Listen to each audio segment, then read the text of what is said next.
નમસ્કાર સમાચારો સાથે હું છું જયેશ। સૌપ્રથમ સમાચાર સુરતથી કે જ્યાં કરોડો રૂપિયાના ડુપ્લિકેટ નોટ છાપવાનો કેસની અંદર મોટો ખુલાસો સામે આવી રહ્યો છે। સત્યમ યોગ ફાઉન્ડેશન આશ્રમમાંથી બે ભોંયરા મળી આવ્યા, જ્યાં શંકા જતા સ્થાનિકોએ આશ્રમમાં ઘૂસીને તપાસ કરી। આશ્રમમાં બ્લડ લેબોરેટરીની નીચે જ આ ભોંયરું મળી આવ્યું છે। આ દ્રશ્યો જુઓ કે જ્યાં ભોંયરાને લઈને અનેક રહસ્યો સામે આવી શકે તેવી શક્યતા જણાઈ રહી છે। પોલીસ પણ આ ભોંયરાથી અજાણ હોવાની શક્યતા જણાઈ રહી છે। અમદાવાદ ક્રાઇમ બ્રાન્ચ આશ્રમની તપાસ કરે તો અનેક ખુલાસા થવાની પણ શક્યતા જોવાઈ રહી છે। તો આખરે આ ભોંયરાનો શું ભેદભરમ છે તે આગામી દિવસોમાં આખરે ખુલી શકે છે, પરંતુ આ ભોંયરાનો ઉપયોગ શેના માટે થતો હતો તેને લઈને સ્થાનિકો ત્યાં પહોંચ્યા હતા અને ભોંયરું ખોલીને તેમણે જાત તપાસ હાથ ધરી હતી। આશ્રમમાંથી આવા બે ભોંયરા મળી આવ્યા છે। અહીં એક બ્લડ લેબોરેટરી છે અને તેની નીચે જ આ બંને ભોંયરા હતા। આ ભોંયરાનો ઉપયોગ શાના માટે કરવામાં આવતો હતો તે એક તપાસનો વિષય બની રહ્યો છે।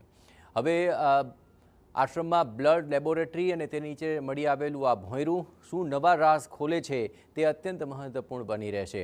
આપણે ખ્યાલ છે તે મુજબ નકલી નોટને લઈને આ મુદ્દે તપાસનો ધમધમાટ તેજ ચાલી રહ્યો છે અને રોજ નવો ખુલાસો સામે આવી રહ્યો છે। આ ડુપ્લિકેટ નોટ છાપવાના કેસની અંદર આ પહેલાં નકલી નોટ છાપવા માટેના મશીનો જપ્ત કરવામાં આવ્યા હતા, તેનું ચીન કનેક્શન બહાર આવ્યું છે।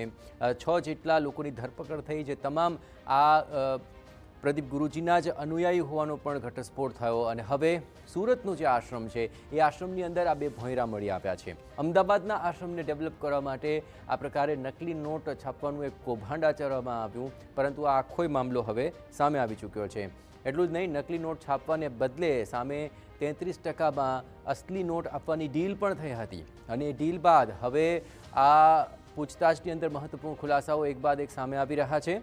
સુરતની અંદર આશ્રમની તપાસ કરવામાં આવી તો અહીં બે ભોંયરા મળી આવ્યા છે। અહીં પ્રદીપ ગુરુજી અને અન્ય મળીને કુલ 6 લોકોને કોર્ટમાં રજૂ કરવામાં આવી રહ્યા છે અને સાથોસાથ હવે તેમના 14 દિવસના રિમાન્ડની પણ માંગ કરવામાં આવી છે અને તેમની રિમાન્ડ બાદ જે પૂછતાછ થશે તો અનેક મોટા ઘટસ્ફોટ થવાની શક્યતાઓ જોવાઈ રહી છે। પરંતુ આ બે ભોંયરાઓનું સત્ય શું છે તે હવે વધુ જાણવા માટે સુરતનો રૂખ કરીશું કે જ્યાં ટીવી9 સંવાદદાતા બલદેવ સુથાર ઉપસ્થિત છે। બલદેવ, હવે આશ્રમની અંદર બે ભોંયરા મળી આવ્યા છે, આખરે આ ભોંયરાનો ભેદભરમ શું છે, ક્યાં સુધીમાં તેને લઈને મહત્વપૂર્ણ ખુલાસાઓ સામે આવી શકે તેમ છે? બલદેવ,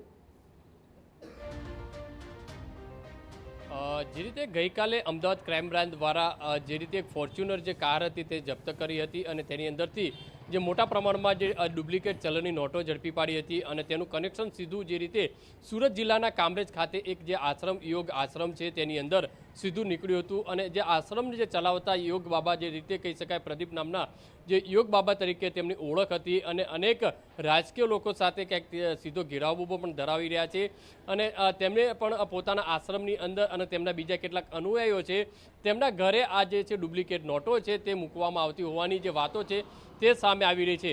હાલમાં તો 2 કરોડથી વધુની જે ચલણી નોટો છે તે સુરત અમદાવાદ ક્રાઇમ બ્રાન્ચ દ્વારા જે કબજે કરવામાં આવી છે અને એક મહિલા સહિત 5 લોકોની ધરપકડ કરી છે। સૌથી મહત્વની વસ્તુ એ છે કે જ્યારે ટીવી9ની ટીમ છે આશ્રમ પર પહોંચી ત્યારે એક પછી એક હકીકતો જે સામે આવી રહી છે કે વીવીઆઈપી આશ્રમ છે જે ટીવી સ્ક્રીન ઉપર તમે જોઈ રહ્યા છો તે પ્રમાણે આ આશ્રમની અંદર બે અલગ અલગ જે ભોંયરા છે તે મળી આવ્યા હતા। આ ભોંયરા કેમ બનાવવામાં આવ્યા છે, શું કારણથી ભોંયરા બનાવવામાં આવ્યા હતા, તેનો ઉપયોગ કેમ કરવામાં આવતો હતો અને કોના દ્વારા ઉપયોગ કરવામાં આવતો હતો, એક મોટો સવાલ છે તે ઊભો થઈ રહ્યો છે। સૌથી મોટો સવાલ એ પણ છે, એક જે ભોંયરું મળ્યું છે તે અંદર જે આશ્રમની અંદર જે રૂમ આવેલી છે તેની અંદર જે બ્લડ લેબોરેટરી આવેલી છે તે બ્લડ લેબોરેટરીના નીચે એક જે ટાઇલ્સ જે છે મૂકવામાં આવે છે અને ટાઇલ્સ જ્યારે ખોલવામાં આવે ત્યારે એક ભોંયરું છે તે મળી આવે છે। હવે ખરેખર આ ભોંયરું ત્યાં કેમ બનાવવામાં આવ્યું છે, તેનો ઉદ્દેશ શું હતો, ખરેખર આ ભોંયરું કોના માટે ઉપયોગ થતો હતો, તેની આ તમામ જો બાબતો જે અમદાવાદ ક્રાઇમ બ્રાન્ચ દ્વારા કરવામાં આવે તો અનેક બીજા ઘટસ્ફોટ થઈ શકે છે। કારણ કે ગઈકાલે પણ જે રીતે સ્થાનિક લોકો પણ જે રીતે આક્ષેપ કરી રહ્યા હતા આશ્રમની અંદર બીજી કેટલીક ગેરપ્રવૃત્તિઓ ચાલતી હોવાનો પણ જે રીતે આરોપ લગાવવામાં આવ્યો હતો। એટલે આ તમામ જે ડુપ્લિકેટ નોટો તો આખું જે કૌભાંડ સામે આવ્યું છે, સાથે સાથે જો બીજી તપાસ કરવામાં આવે તો બીજા પણ કૌભાંડ છે તે આશ્રમની અંદરથી ચોક્કસપણે સામે આવી શકે છે। કારણ કે જે બે ભોંયરા મળ્યા છે તે એક ભોયરું હતું તે બહારની સાઈડ હતું અને આ જે બીજું ભોયરું છે તે જે બ્લડ લેબોરેટરી છે તેને નીચે બનાવવામાં આવ્યું હતું અને કોઈને પણ ખ્યાલ ન આવે, પોલીસ અથવા તો બીજા અનુયાયીઓને ખ્યાલ ન આવે તે રીતે, એટલે કે ઉપર ટાઇલ્સ લગાવવામાં આવી હતી. સ્થાનિક લોકો જ્યારે આશ્રમની અંદર પહોંચે છે, ગામના લોકો છે જ્યારે આશ્રમ ઉપર પહોંચે છે ત્યારે જે તપાસ કરતા હકીકત સામે આવી હતી કે આશ્રમની અંદર આ જે ભોયરું છે તે મળી આવ્યું હતું કે આ નોટો જે છુપાવવા માટે ત્યાં આ ભોયરાનો ઉપયોગ કરવામાં આવતો હતો કે બીજી પ્રવૃત્તિઓને લઈને આ ભોયરાનો ઉપયોગ કરવામાં આવતો હતો.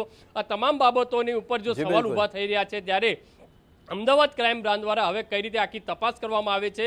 હવે આજે પ્રદીપ નામના જે બાવા છે તેમને જો સ્થળ તપાસ કરવામાં આવે, તેમને આશ્રમ ખાતે લાવવામાં આવે અને તેમની જો પૂછપરછ કરવામાં આવે તો બીજી અનેક જે રેકેટો છે તે સામે આવી શકે છે. જી બિલકુલ બલદેવ, તમામ તપાસના ધમધમાટ પર આપ નજર રાખતા રહેજો. તો હવે એક બાદ એક આ મહત્વપૂર્ણ ખુલાસાને હવે 2 ભોંયરા મળી આવ્યા છે. ભોંયરાનો ઉપયોગ શેના માટે હતો તેને લઈને આગામી દિવસોમાં મોટા ઘટસ્ફોટ થવાની શક્યતા.